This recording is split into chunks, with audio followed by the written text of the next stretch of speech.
Turning over to the weather now. Lena, this is not the weather we wanted for Valentine's Day. What can we expect throughout the day? Is there any hope?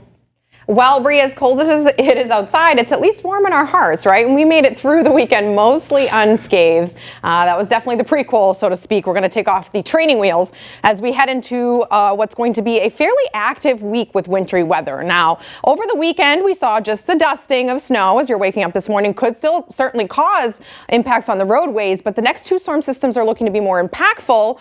A, because they fall during the work week, so more people are out on the roads, and also B, because ice is looking to be more likely in appreciable amounts with these next two storm systems. So overnight Monday into Tuesday looks to start as snow and then move to ice. We'll take a brief intermission on Wednesday. It's going to be dry, but it's going to be cold and windy as well. And then towards the end of the week, it's looking like that one changes over to rain as temperatures are going to be climbing near 40 as we head towards Friday. So lots on the way for this week. Right now, in terms of advisories and warnings, there is still a winter weather advisory down at the coastline. Now that's where that risk for that freezing rain in the overnight was higher.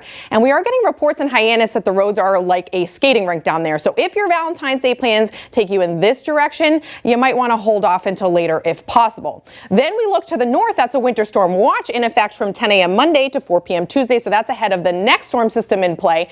And it is looking like the swath of higher snow amounts stays to the north and west. Meanwhile, this bubble that has nothing issued yet is we're going to be looking at more likelihood of icing. So more on that in just a bit. Temperatures for today will eventually reach into the 30s. I think this might be a little optimistic, a little bit overdone. We'll see mostly cloudy skies. If we're lucky, some breaks of sun in the afternoon hours, but plan to be within a degree or two of freezing, for most of the day today with mostly cloudy skies. The good news is we dry things out. Really, for the most part, we're done with that storm system. Could still maybe see some flurries through mid-morning, maybe some freezing drizzle. But I think for the most part, like I said, we got out of this one mostly unscathed.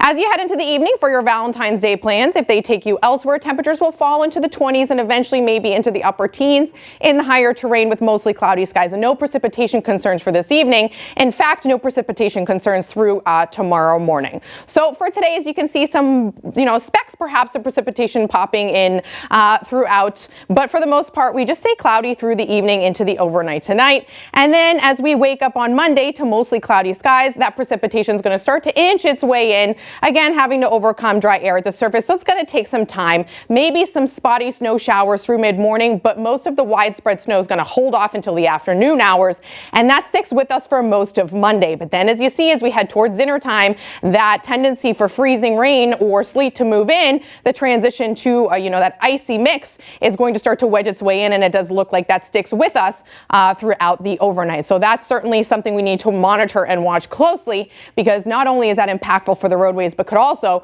be causing some power outage concerns. Right now, an early estimate, I would say we're going to fall somewhere between the orange and the red in terms of ice accumulations. But again, lots to monitor and iron out as we get closer, because as you can see here, very minimal differences in what causes precipitation types. That cold air is going to be hard to scour out, but as that warm air starts to nose and wedge its way in above, we could see a change over to sleet, a little bit more warm air, and then we switch over to freezing rain. But again, that cold surface air is going to be hard to scour out. I don't think we see rain with this one, maybe a little bit towards the tail end. The second system at the end of the week, though, more likely that we switch over to rain. So definitely impactful on the roadways. You're going to want to avoid those on Tuesday if at all possible.